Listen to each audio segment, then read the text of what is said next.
Hi, my name is Neeraj. Welcome back to my YouTube channel. आज हम लोग बात करने वाले हैं परफॉर्मेंस अप्रेजल के बारे में। फाइनेंशियल ईयर एंड चल रहा है। जनरली बहुत सारी कंपनियों में मार्च और अप्रैल के महीने में अप्रेजल हो जाते हैं। तो आज हम लोग बात करने वाले हैं कि एक अच्छा अप्रेजल लेने के लिए हम लोगों को किन बातों का ध्यान रखना चाहिए और अपना गोल कैसे सेट करना चाहिए। अगर आप मेरे यूट्यूब चैनल पर पहली बार आए हैं तो चैनल को सब्सक्राइब कर लीजिए, वीडियो को लाइक कर लीजिए और शेयर कर दीजिए। तो चलिए स्टार्ट करते हैं। देखिए, एक अच्छा अप्रेजल लेने के लिए आपका गोल जो है सेट होना चाहिए। मतलब अप्रेजल से पहले अगले साल आपका क्या टारगेट है, अगले साल आप किस तरीके से काम करने वाले हैं, आपके बकेट में कितने तरह का टास्क है, वो गोल सेट होना चाहिए। वो बहुत इंपैक्ट डालता है। एक्चुअली दो तरह का अप्रेजल होता है। सबसे पहले मैं बता, दो तरह का अप्रेजल होता है। एक डेस्क टू डेस्क अप्रेजल होता है, जहां आपके मैनेजर बैठते हैं और आप भी बैठते हैं। मैनेजर आपके परफॉर्मेंस के बारे में बात करते हैं और आपकी जो कमियां हैं उसके बारे में भी बताते हैं और अप्रेजल डिसाइड होता है। और दूसरा अप्रेजल जो होता है, जो ईमेल पे आ जाता है। तो ईमेल पे जो आ जाता है उसके बाद फिर हम अपने मैनेजर से बात करके उसको नेगोशिएट करते हैं। तो कोई भी अप्रेजल हो, दोनों अप्रेजल में गोल सेट होना चाहिए। Goal set in the sense कि आगे अगला एक साल आपका कैसे रहने वाला है, अगला एक साल आप क्या काम करने वाले हैं, आपके बकेट में क्या काम है, क्या चैलेंजेस आने वाले हैं।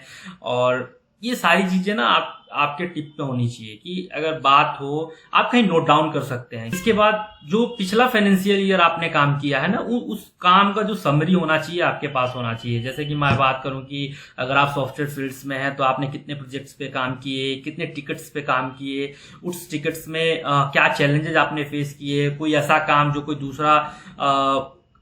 दूसरा नहीं कर सकता, या फिर हो सकता है कि आप जिस काम को 15 दिन में कर रहे हैं उसी काम को कोई दूसरा 2 महीने या 1 महीने में करे। तो ये सारी चीजों का आप समरी कर सकते हैं। जो मेजर टास्क हैं, जो चैलेंजेस आने वाले हैं, जो चैलेंजेस आपने फेस किए हैं, इन सारी बातों को अगर नोट डाउन करके रखेंगे, जो पिछला साल का काम है। बेसिकली प्रोजेक्ट्स, अगर आपने 6 प्रोजेक्ट्स पे काम किया है और या 200 टिकट्स पे काम किया है, तो वो चीज समराइज करके अपने मैनेजर को बता सकते हैं कि देखिए लास्ट ईयर में मैंने ये काम किया, ऐसे काम किया। देखिए, जो दिखता है वही बिकता है। अगर आप चीजों को सही तरीके से एक्सप्लेन करेंगे तो जेन्युइन सी बात है कि मैनेजर इंप्रेस होंगे और मैनेजर जो है अच्छा अप्रेजल देंगे। क्योंकि अगला एक साल फिर उस मैनेजर और आपका जो रिलेशन है, अगला एक साल फिर काम आने वाला है और किसी ऑर्गेनाइजेशन के लिए आप लोग मिलकर काम करने वाले हो। तो आपकी जो शीट्स है, आपकी जो नोटबुक्स हैं, उस पे ये सारी चीजें मेंशन होनी चाहिए। आप अपने रेफरेंस के लिए लिख के रख सकते हो कि अगला एक साल का क्या टारगेट है,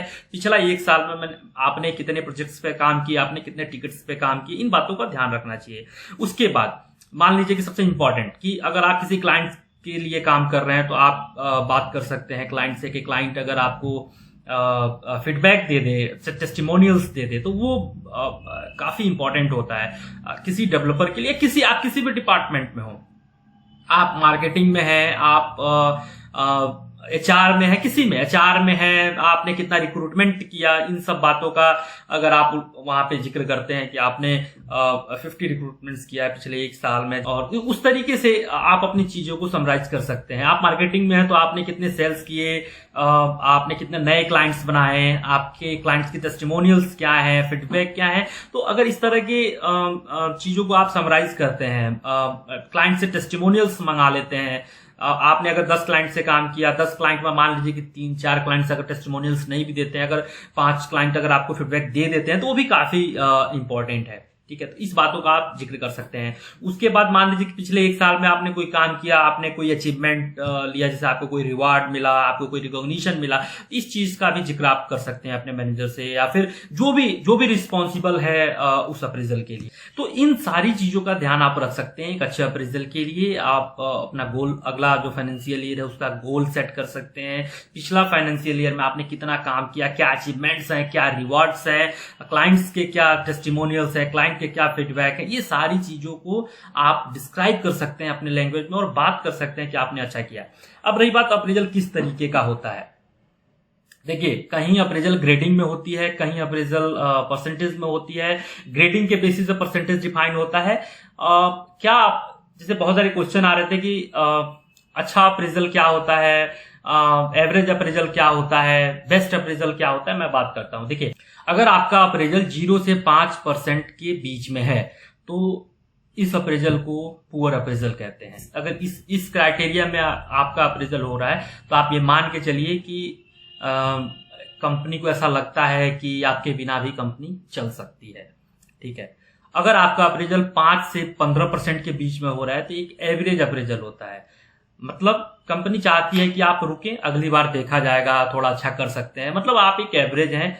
और अगर आपका 15% से ऊपर अप्रेजल होता है, 17%, 18%, 20%, तो मान के चलिए कि ये एक अच्छा अप्रेजल होता है। बेस्ट नहीं कर सकते, एक अच्छा अप्रेजल। अब कितना ऊपर जा रहा है, 30% हो गया तो उसको तो बेस्ट करना पड़ेगा। तो 15% से ऊपर वाले जो होते हैं उनके लिए ये है कि कंपनी चाहती है कि आप ऑर्गेनाइजेशन में रहें, काम करें, and they really likes your works, right, your manager really likes your works.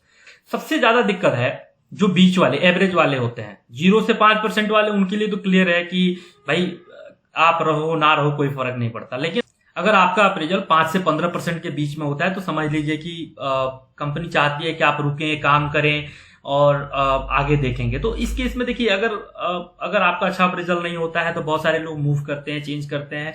तो क्विक पैनिक होने की जरूरत नहीं है। अगर आपका अप्रेजल अच्छा नहीं हो रहा तो आप क्विक पैनिक मत होइए। आप जो है थोड़ा सा रिलैक्स होकर सोचिए, कूल माइंडेड रहिए और अपना जो इंटरव्यूज का जो प्रिपरेशन है उसको पैरेलली करते रहिए। और जब मौका मिले और आपको लगे कि हाँ you have a better opportunity, तो आप मूव कर सकते हैं, आप जॉब चेंज कर सकते हैं।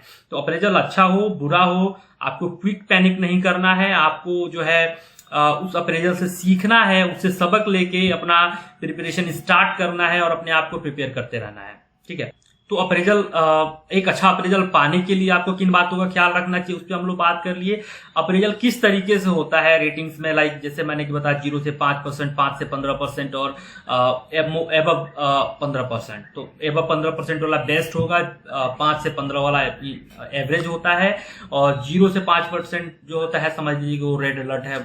कंपनी को आपकी जरूरत नहीं है, आप रहें ना रहें कोई फर्क नहीं पड़ने वाला, तो आपको तो निकलना चाहिए। आप पैनिक नहीं होइए, आप अपना प्रिपरेशन करते रहिए और उसके बाद आप देख सकते हैं। इस वीडियो को लाइक जरूर करिए, शेयर जरूर करिए, हमारे यूट्यूब चैनल को सब्सक्राइब जरूर करिए। मिलते हैं जल्दी नए वीडियो में। Thank you very much.